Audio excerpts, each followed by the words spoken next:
Amazing. Well, before we do dive in, we just wanted to acknowledge and pay our respects to the Wurundjeri people of the Kulin Nation as the traditional owners and original custodians of the land that we are currently on. We would like to pay our respects to elders past and present, always was, always will be Aboriginal land. So for those who don't know me, hello, hi, nice to meet you. My name is Stacey, and along with my esteemed eco warriors, Sel, Mel, Jessie, Alice, and Maeve, we are Climates, a group of friends that are passionate about our planet and its future. So we started this group as we experienced a unified anxiety when we thought about the current state of the world and what we wanted, and we wanted to ensure that we were doing something to help make a difference. As a team, we find inspiration in knowledge sharing and supporting one another to make changes to try and be better and live a more sustainable life. On behalf of the team, we'd like to say a big thank you to the 6 or 7 of you that have turned up this evening. We're so excited to teach you about how you can get your home set up to save not only emissions, but also dollars, which is a massive tick. We hope that we can try and inspire you to try and make some adjustments in the way that you can consume your energy. And we did want to highlight that every small change that you do does add up and make a difference. So throughout this conversation and this presentation, feel free to write your questions down and we can answer all of them at the very end, or feel free to enter them into the chat. So we're going to now dive into the next slide and the next slide. Here we go. So what has motivated you to attend today? Is it economic? As a team recently, we're all discussing and noticed that all of our electricity bills have absolutely skyrocketed in the recent months. So I'm not sure if anyone else on this call is feeling the pinch, but as a team, we definitely are. Or is the other reason that you're joining today purely environmental? If it is, great to hear, because did you know that cutting back on your energy consumption is actually one of the most effective things that you can do to help reduce your carbon emissions? Before we do move forward, we also did just want to highlight that we do know our privilege and how incredible energy actually is.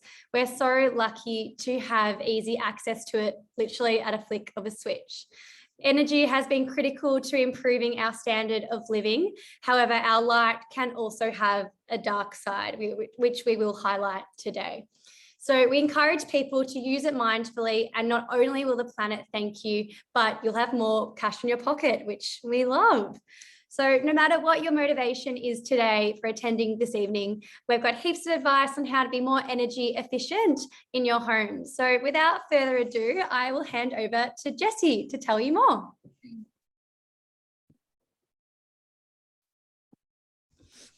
Hi, apologies. I'm having a few internet troubles. So I really hope you guys hear me and it doesn't lag out. Maybe just like text me frantically, gals, if it starts to freeze and someone can maybe take over my spot. I just booted the others off Netflix, so hopefully we're okay. Cool. So before we jump into those sweet money saving tips, we thought we'd take a moment to actually just reflect on where our energy comes from for the home and why it's so important to keep our energy consumption in check from an environmental point of view. So for most of us, where our energy comes from is a bit of a mystery, well, at least it is for me. You know, pretty much a flick a switch or I turn on the gas stove and it just magically happens. So it's been quite interesting doing the research for this webinar and following that flow of energy back to its source. So there's actually quite a lot to it.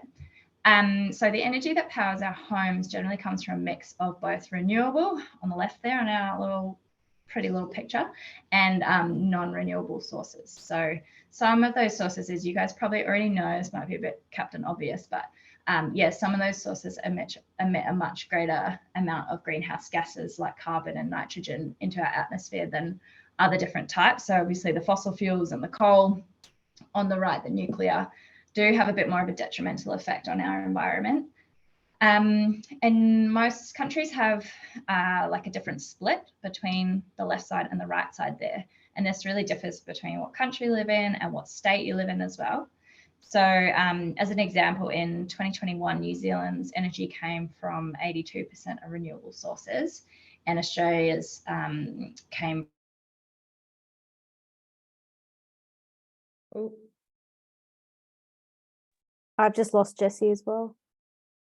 Yeah. Oh no, Jessie. Looks like she's still talking from my end. Tell her to stop. Show your hands.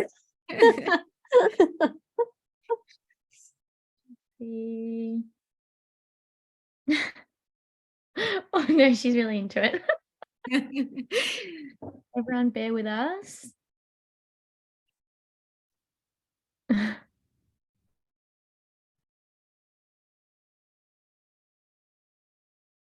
Everyone.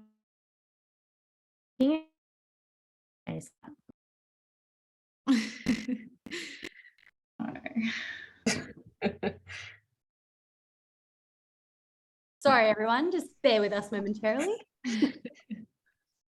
Have you got me again now? Yes, we can hear you. Yay. Oh, We just can't see you. Yay, we can hear you. I turned my camera off. Okay. Sorry about the schmozzle. Don't know where we got to. But yeah, pretty much if we're shifting to these greener types of energy, we're keeping our emissions lower and ensuring that we've got energy into the future, even when stuff gets a bit more scarce for us. So without waffling anymore, yeah, this graph, hopefully it's come up on your screens now, you guys, but this kind of breaks down roughly how you might expect to see energy usage split across the different functions in the home. So obviously it differs from household to household, but it's probably a good indication of where stuff might be going. So tonight we're going to break down each of these categories and provide some tips and tricks on how you can reduce the energy bill in these different sections. So without any more waffling or freezing, we'll jump into it. And I'm going to hand over to Mel, who hopefully does not have technology woes, and she's going to chat about heating and cooling in the home. Hello, everyone. Can we see me and hear me? Yes, thank goodness. Great. Yes. Yes. Good. So as Jessie just showed you on the previous slide, heating and cooling is actually our biggest consumer of a household's energy. So let's get those numbers down. And before we jump into what we can do with heating, actual heating in the home, there's some tips to bring those numbers down anyway. So the first one's insulate and double glaze. Now this is for our homeowners. If you're renting, probably not going to have much luck with that. But if you are a homeowner, you can take advantage of tax incentives and grant funding. Check out your local council. They often have a lot of little programs and things in place to help you with these sorts of things. Door snakes, you can get one that looks like a sausage dog at Bunnings, I saw recently. So that's fun. Curtains. A home without curtains can lose up to 31% of heat through the windows. So invest in quality curtains, thermal if possible, to retain the heat in your home. Block your chimney and other gaps around your house, because if you add up all the gaps around the windows and the doors and the chimney, you have the equivalent of a 3 by 3 foot hole in your house. So imagine a 3 foot by 3 foot hole just blowing in air. It's not good, but that's what happens if you don't block everything up. So again, the door snakes, check your seals. One way to check for drafts is to light an incense stick or a candle, and just put it near your doors and windows. If it flickers, you've got a draft. So you know you've got to do something about it. And then dress appropriately. As Demi showed earlier, we want good Ugg boots. We want, what are they called? Hoodies. Hoodie, snooty, hoodie. Ooh, go Demi. Hoodie. Hoodie, that's it. Thank you. Get all those things. Get cozy with a blankie. And hot water bottles as well, because it's really nice to snuggle up on a couch with that, and it'll save you lots of money. Next slide, please. Okay, but also we're not going to expect you to not turn on the heater because we live in a frozen hellscape. So some tips on how to manage your heater first one is to zone your home. So only heat the rooms that you're going to be in. My house, for example, is kind of like an L shape, and we really only use the bottom half of the L at nighttime. The rest is, during the day. So we shut that off and we don't heat it. And that cuts down a lot on our bills. Set an appropriate temperature range. So your heater thermostat should be between about 18 and 20. If you have kids or older people at home, it might need to be a little bit higher, but according to the World Health Organization, 18 degrees is actually a very healthy temperature to keep your home. Because the higher the temperature, the more the energy that the heat pump will use. So anywhere between 18 to 21 is a sweet spot. Some ducted systems allow you to turn off the heating or cooling to unoccupied rooms as well. So that's a hot tip. You should check if you've got ducted heating. If you do, you're lucky, even though I don't think it's very good, but it's so nice. Make sure your filter is clean. You should give it a good clean just before we head into winter every year. And ideally clean your heat pump filters once a month as well throughout winter. So just get back on there and it'll work a lot better and be a lot more efficient. Going manual. So if you set your heater to heat rather than auto, you're not going to waste as much energy, because auto is going to be always kind of correcting itself, going from too cold to too hot. So you need to manually put in those temperatures yourself. And then a timer is a really good way to, before you wake, if you know you wake up at 6 a.m. every day, if you have your timer to turn on it to 18 degrees at 5:45 every morning, then when you get up, you're not going to be putting the heater all the way up to 30 degrees because you're freezing. Like, it's going to have been on for a little bit and your house is going to be less, taking the chill out of it. So if you've got a timer on your heater, definitely use it. And next page. So yeah, this is just a little myth buster, because this was one that we really ummed and ahed about in Climates. Can you show, with a show of hands, who thinks it's better to have the heater on all day versus turning it on and off constantly whenever you need it? So hands up if you think it's better having it on all day. Not many people have videos on, so I can't really see. I'm assuming no one. Oh no, Stace? Okay. Yep. I'm going to say yes. Yeah. Yep. Cool. No, absolutely. We need I'm a yes. opposing. Thank you, Andy. And who thinks it's better to turn it on and off constantly depending on when you need it? The remaining people. Not me. Okay. I'm sorry. Yes, the latters were correct. Turn it on and off. It's actually a myth to have it that running it on all the time is better than constantly turning it on and off. Yeah, a lot of people think keeping a heat pump running 24/7 is a more efficient, cost-effective way to heat their home. In fact, that's a myth. When you do that, you're actually using more energy and losing more energy overall. Because again, as we've talked about with the 3-foot holes in the walls, etc. So it's just better to have it on when you need it and then turn it off when you don't. And that's all over to Sal now. Thank you for listening. Amazing. Quick note, Climates, text me if I freeze, because I too am having 1% issues, but let's pray for the best. I'm talking about hot water, aka the energy drainer. So throughout my research, I discovered that it actually just takes a truckload of energy to make hot water, which makes sense, but I didn't think about it at the time.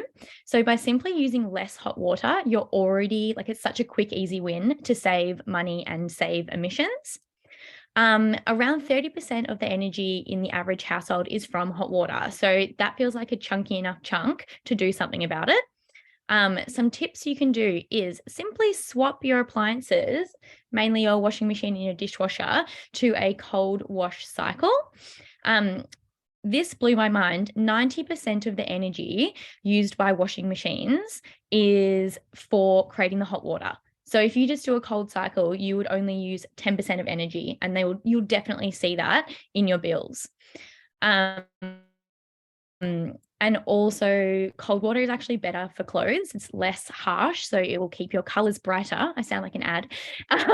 And less wear and tear. You can also cut down long showers. This one physically pains me because I love a shower and a bath.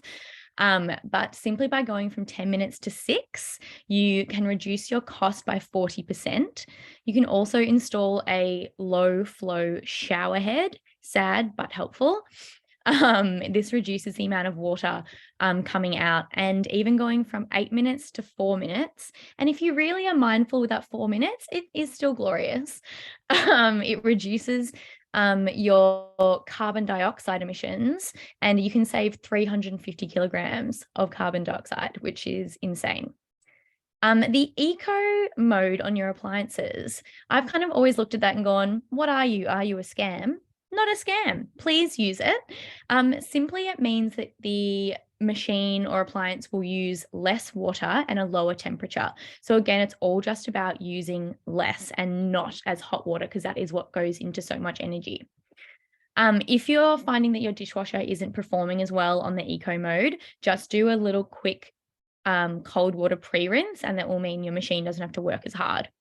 But it's definitely worth a try. Finally, look at water efficiency labels on appliances. The more stars, the more water efficient it will be. And you can literally save thousands of liters of water by having these more efficient appliances. That is all from me on hot water, and I'm going to pass to Jessie, and hopefully she's back online. Am I here? Yes, you're here. Can you hear me? Cool. I'm so Devo about those long showers. Seriously, like I'm always think like, oh, maybe instead of blasting the heater to warm up, I'll just have like a really, really long indulgent shower. Sadness. Cool. Thanks, Sal. So I'm going to jump in and talk about appliances and how we can use them more efficiently to cut down on those bills and save some power. So the washing machine, I feel like the laundry washing machine, I feel like Sal covered us off with some good tips there. So I'm going to chat about the dryer really. And if you have a clothes dryer and you use it, it's actually one of the largest energy users in the home, which again is fairly devastating because they're so bloody convenient.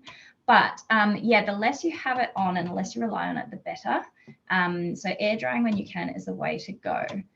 Some tips I found were around utilizing the washing machine spin cycle to remove excess moisture from the clothes, and it will actually help to speed up when you're doing air drying, like on the line or on a clothes horse. So if you have a washing machine that has like a screen that tells you the revolutions, like the higher the revolutions, like the RPM, the more water is going to naturally come out of your clothes that way. So it'll be spending a lot less energy than actually having to heat something in the dryer. Also on the dryer is the importance of cleaning the filters. It's something we put off, but a lot of places recommend that we clean it even as often as every use, because obviously if it gets clogged with lint, the motor's working harder, which requires more energy. Clean filter, less energy. Over to the old mate fridge. Check the seals was like the main one that came away for me for that. Obviously, if the seals, like the little magnetic strippy things, aren't doing their job properly, then we're just leaking energy really out the door. So a hack that I read about was that if you get like a money note, like $5 note or something, and you shut it in the door, if it's really easy to pull out, you probably need to replace the seals, which is a hell of a lot cheaper than replacing the whole unit. So probably worth looking into. Screens, there's a few other tips on the screen there actually, about making sure you've got the right temperature set for your fridge. You don't want it going one way or the other, otherwise it's not going to be working to its optimum. Not leaving the fridge door open for long periods of time. It'll probably scream at you anyway, but obviously it will warm up the fridge temperature inside. The unit's then going to have to work harder to get it back to temperature. And then, yeah, water and ice dispensers. I've never really thought about it, but it's kind of like a window into your fridge to like make that happen. And it is a really big leak for the coldness. So your machine has to work a lot harder when you've got a dispenser to get it back to temperature. On the screen side of things, setting up like a standby or a sleep mode on your computer or your TV is awesome, because when it's left idle, it can just like, you can set a time period and it will turn itself off, because if the screen's not on, you're saving energy there. Same with brightness settings, worth giving them a review, because brighter screens, not only do they sting the old eyes, but they also do tend to use more energy. So maybe something to review, maybe end up looking at skipping the screensavers as well. They are quite energy intensive. And lastly, on appliances, really, if you are at a point where you have to upgrade, say something's died, or you're finding that it is really energy inefficient, then when you go to shop around for new appliances, then this energy rating, you can probably see the stars there, they help you compare the energy efficiency of different appliances and their associated running costs. So keep those in mind. Cool. I also learned about this thing called vampire energy, and it wants to suck your energy. So this is anything, it doesn't necessarily have to be one of those ones with standby lights, but pretty much if you have a lamp plugged in or you have a PlayStation plugged in, they can be slowly just zapping energy from you. So which could just be increasing your bill. So some stats that I read said it could add up to $100 a year towards your energy bills. Some New Zealand stats I found, I think, said that up to 7% of your bill could just be these vampire products that are not actually switched on, but they're plugged into the wall or switched on at the wall. So yeah, make sure you are switching appliances off at the wall if you're not using them. Obviously, things you use really frequently, like a microwave, you might not want to bother switching off, but if there's something you don't use very often, yeah, you might want to think about getting in the habit of turning that off. And a power board was another tip that came through in the research, as well as if you have multiple appliances that you want to turn off of a night or during the day when you're not using them, a power board is just one switch, not like 4 switches. Cool. So now that's a bit about appliances. Now I'm going to hand over to Alice, who's going to chat to us about lighting. Hello, everybody. I'm the newest Climate. I think I met some of you at Sal's little gardening bee. But for those of you I haven't met, I'm Alice. Hello. So I am going to talk to you about lighting. So lighting is 4 to 10% of your household energy use, depending on the kind of lights you have, how many, how big your house is. And one of the most confusing things for me has been how to choose the right light globe. So I thought I'd run through what. How do you pick one? So the watts are the rate at which the energy or electricity is used to make the light. The lumens are the brightness of the light, and then the lifespan is how long the light globe will last. And so they're the 3 things that you're looking for when you are considering the energy saving properties of your light globes. So to demonstrate, I have 2 options here. We have the LEDs, and then we have the CFLs. And so the CFL is not your best option. They have mercury in them. Not good, very bad. And they're fragile. They have a pretty short lifespan, so they need to be replaced pretty regularly. Whereas the LEDs, we love, they're lower energy consumption, no mercury, and a longer lifespan. And so when you're looking at them both, I'm not sure if you can see, but they'll have the watt on there. So the LED is 11 watts and the CFL is 20 watts. So the CFL is using more energy than the LED, but then the lumens are 1,055 for the LED and 1,400 for the CFL. So that's how bright they are. And then we've got the lifespan. So on the CFL, it's 8,000 hours, and on the LED, it's 15,000 hours. So these ones are definitely your best option. And then, so on the screen, there are those 3 different light bulb shapes, and they're generally the shapes that they actually come in. So the one on the left is a halogen or a filament or an incandescent light globe, and that is not a good one. It emits light using heat, so it's super inefficient. We don't love them, but I discovered through this that I do have them. I had bought these like vintage look ones from Kmart, and turns out they're halogens. Oh, and then there are downlights. So downlights you can also get in filament, halogen, or CFL or LED. So you would ideally be buying the LED ones if you've got downlights. Something to consider there is the number of downlights. So in a kind of standard house, you might have like one ceiling light, but in, hi Lexi. But when there are downlights, you might have 4 or 6 or 8 in a room. So just considering how many you really need to light the room. Okay, next slide, please. So some easy tips and tricks to make the most of natural light. If you've got big windows, you know, you could put your tables and chairs in front of them so that you don't need to turn the light on in a room. Definitely switching to the LED bulbs and looking for the lower watts and the lower lumens because they'll give you bigger savings and less energy consumption. Switching off lights when you don't need them. Dimming the lights does save energy, and for outdoors, getting lights with sensors so that if you forget to turn them off, they'll turn off by themselves, or getting solar outdoor lighting. The other thing to think about with the CFLs is that because they've got mercury in them, it is important to dispose of them responsibly. So IKEA or your local council generally can recycle them for you. So that is it for me and lighting. I will pass to Stace. Amazing. Thanks, Alice. So now I'll be taking you through some tips and tricks how to reduce your energy in the kitchen and when you're cooking. And a lot of these easy changes over the course of a year can make a massive difference.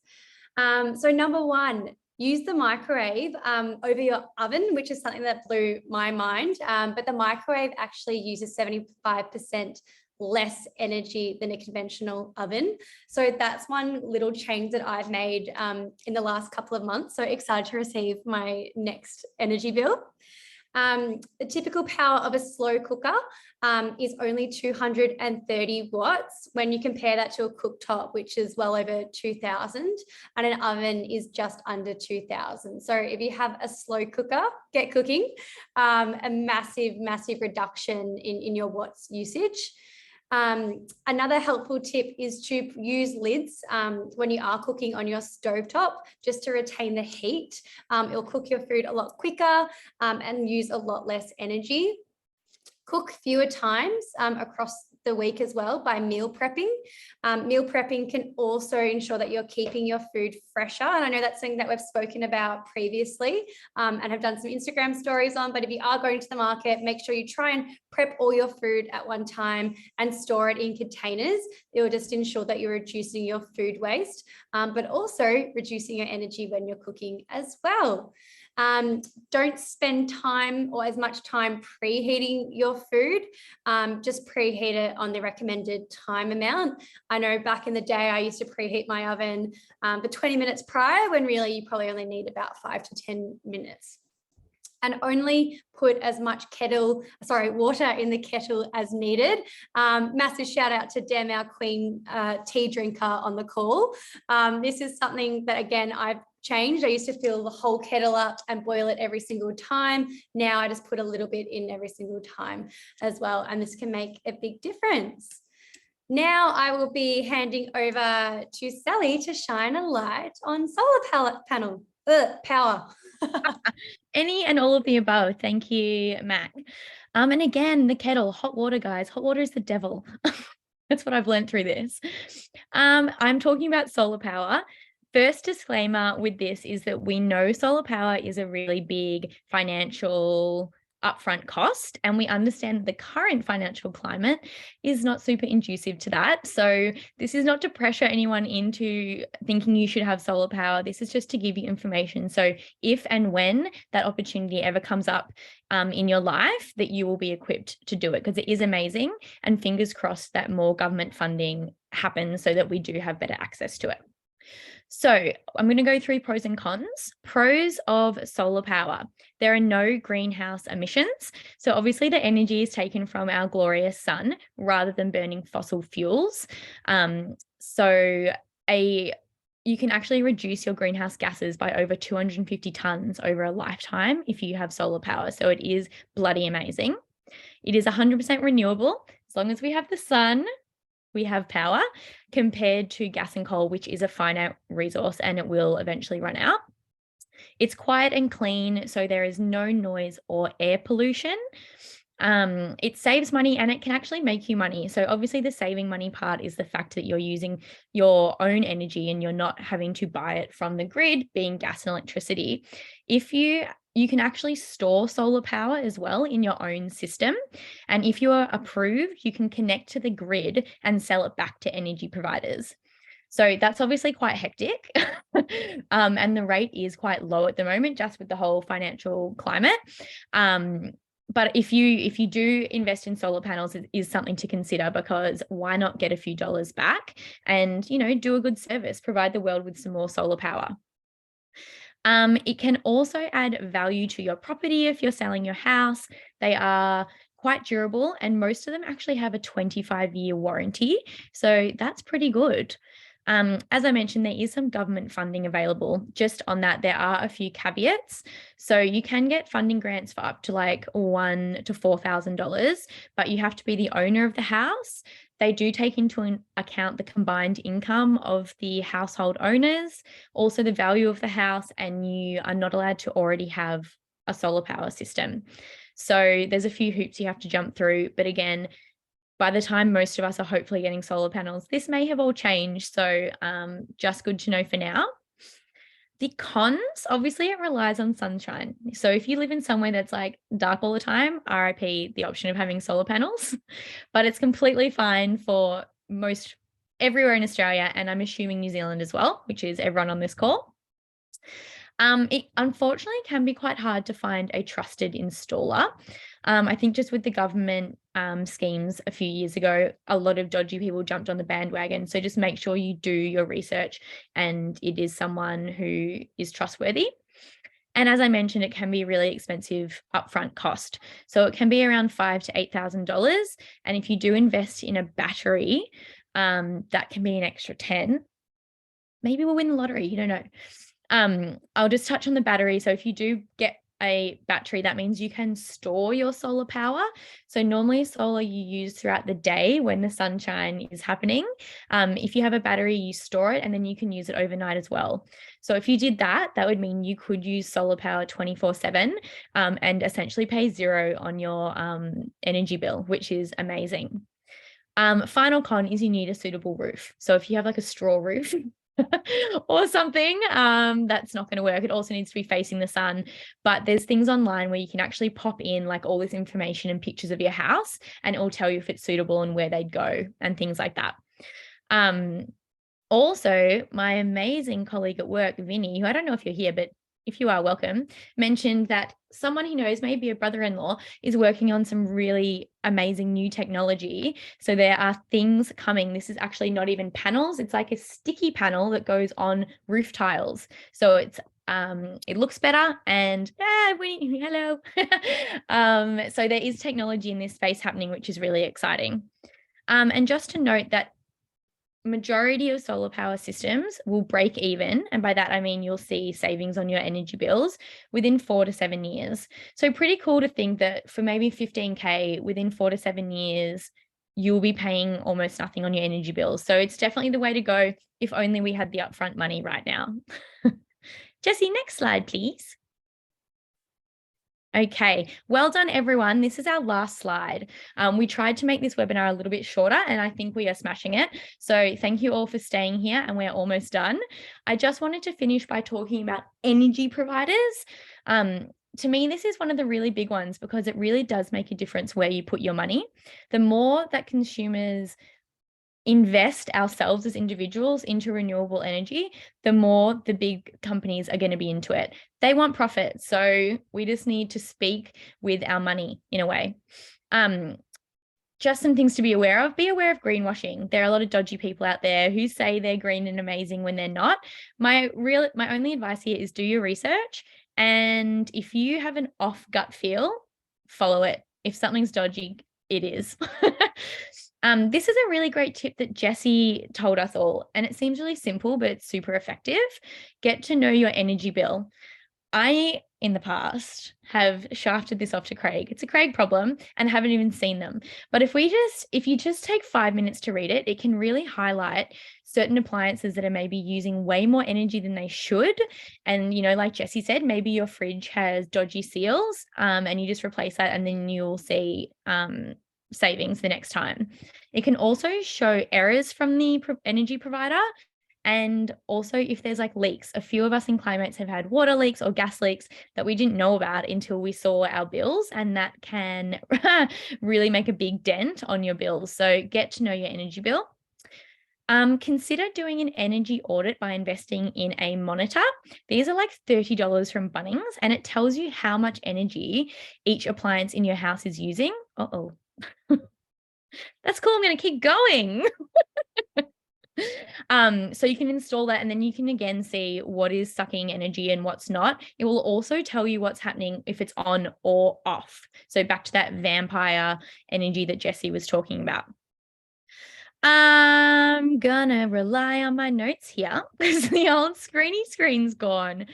The other thing I was going to talk about is just switching energy providers. So I know this can seem daunting because I myself don't really want to jump in and do all this research, but it's actually way easier than you think. So up on the screen, I've got Choice and Greenpeace have a green electricity guide. Literally, if you just look at these two things, search any energy provider, and it comes up with a 5-star rating of how good or bad they are. And it also has details as to why they're good and why they're bad. And it's just a really digestible way to do research on something that is super dry and boring and, to me, daunting. Also just a quick Google that will come up with like any giant scandals they may have had of, you know, oil leaks into the ocean or things like that. So those 3 things can put you in a really educated position to move forward to a different energy provider. Even just do it, even if you're happy with your energy provider, just do it and see. They might be sneaky good or sneaky bad. You don't know. And it is super easy. We'll do a post on Instagram with these links and stuff as well, so that you guys can just do it really, really easily. Down the bottom here, Diamond Energy, Momentum, and Energy Locals, they are the top rated by Greenpeace. So I'm not here to tell you who to go with. I just want to give you the tools of how to research, and a little case study on one of them. So PowerShop, which I'm sure a bunch of you might be with or have at least heard of. I am currently with them. So it's a bit tricky. This is just trying to highlight that you need to do your research and then you just make an informed decision about what you're comfortable with. PowerShop is 100% renewable and carbon neutral, powered by hydro and wind farms from Australia and New Zealand. And it was actually voted by Choice the #1 best energy provider in Australia 3 years in a row. Tick, tick, tick, tick, tick. However, since then, they have actually been purchased and acquired by Shell. Shell being literally one of the top 3 biggest polluters to our world. So again, they're within that one energy provider, pros and cons. It doesn't mean you have to change from PowerShop. There are pros of the big guys owning these companies. They have budgets to do amazing eco things. It's just on the flip, they're also doing horrific things to our environment and causing a lot of damage. So again, it's pros and cons. I myself get morally conflicted around this because I want to invest in PowerShop because it's good, and then Shell will be encouraged because more consumers are buying. But then on the flip side, Shell are obviously the devil as well.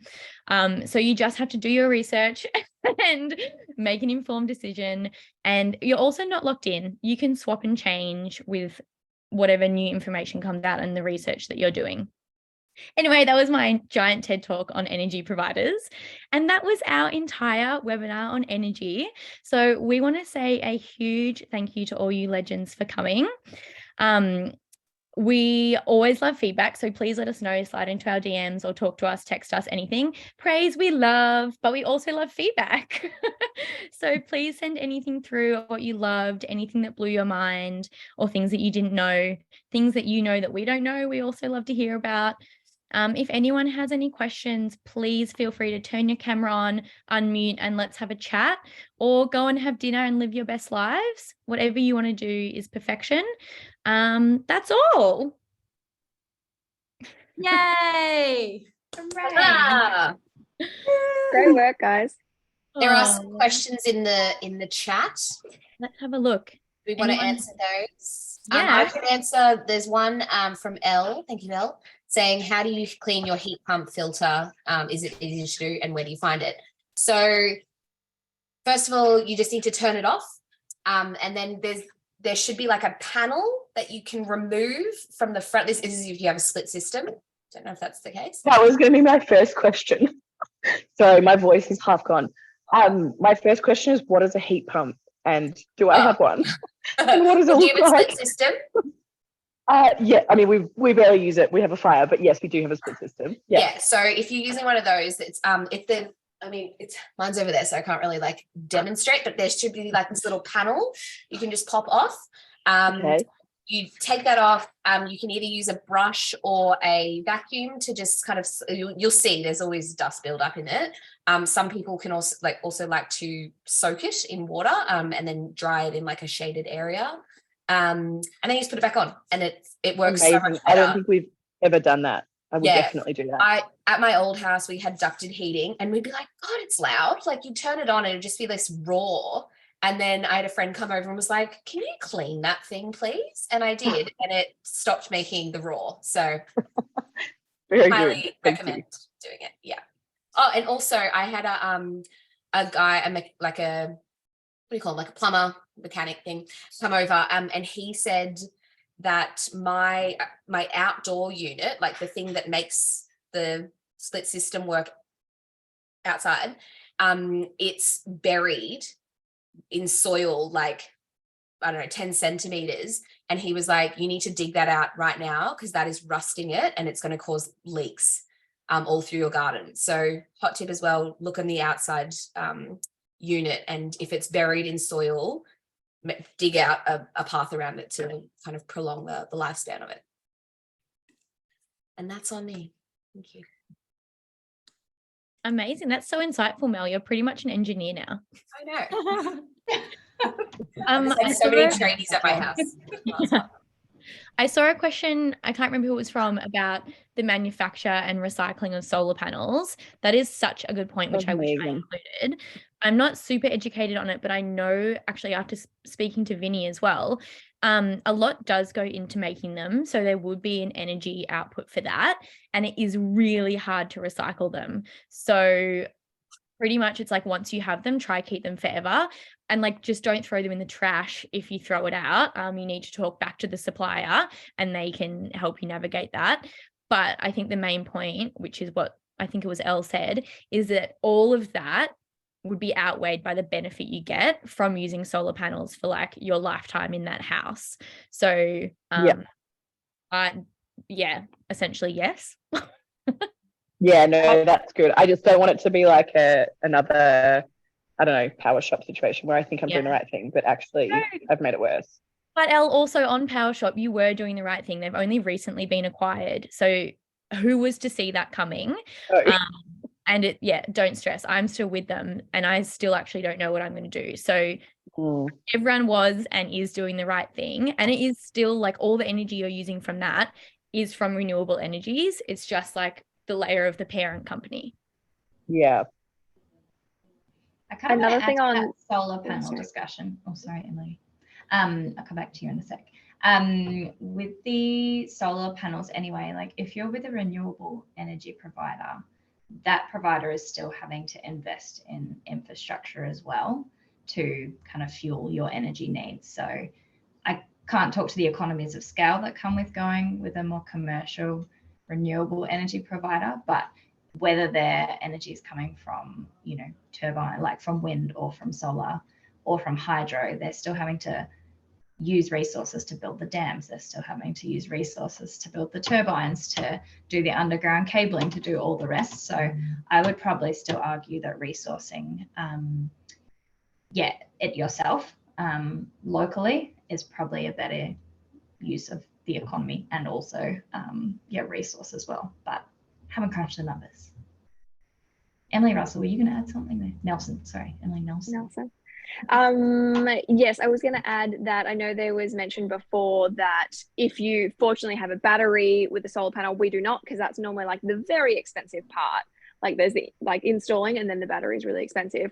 But I just double checked with my partner, and my understanding is that if you happen to be great and have a Tesla at home as well, you can actually, instead of having a separate battery, you can kind of save it to your car and then use it later, like for your heating at night and that kind of thing. Like that is your battery. You don't actually need a separate battery as well. So just a tip if you happen to be buying a Tesla at the same time.